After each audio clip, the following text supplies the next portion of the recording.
Lotta alle barriere architettoniche, il comune di Bassano comunica l'avvio di un intervento lungo il tragitto che unisce la stazione ferroviaria al centro storico.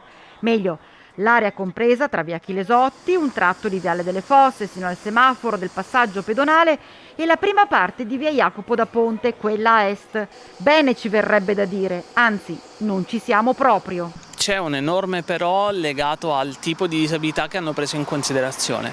Il progetto sulla carta è ottimo, ma soltanto per gli ipovedenti. Tutto il resto delle disabilità sono state lasciate indietro. Infatti qui c'è l'unico accesso pedonale al parcheggio Le Piazze, ci sono delle aree verdi in cui ci sono delle scale per l'accesso, ma nel comunicato stampa non si parla assolutamente di togliere le scale per inserire delle rampe accessibili, ma semplicemente di inserire dei parapetti. Quindi ottimo per gli ipovedenti, ma per tutto il resto delle disabilità nulla. Da via Chilesotti ci siamo spostati in Viale delle Fosse e qui L'unica cosa prevista da quello che c'è scritto, almeno sul comunicato stampa, sono delle strisce applicate sopra l'asfalto già esistente che aiuteranno gli ipovedenti a seguire il percorso.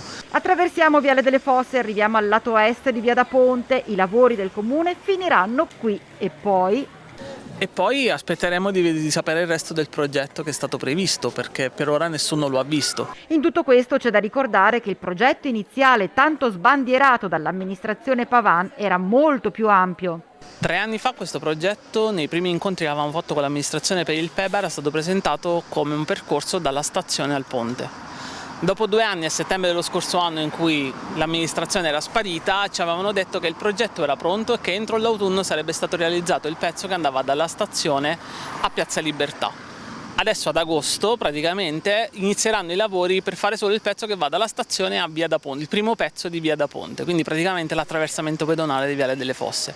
Ma la cifra stanziata è la stessa che c'era stata promessa 3 anni fa, quindi sempre gli stessi 80.000 euro da 3 anni per tutto il progetto. Domenico Riccio sottolinea ancora una volta la lontananza di sindaca e assessori dai reali e concreti problemi della gente, dei bassanesi e della città.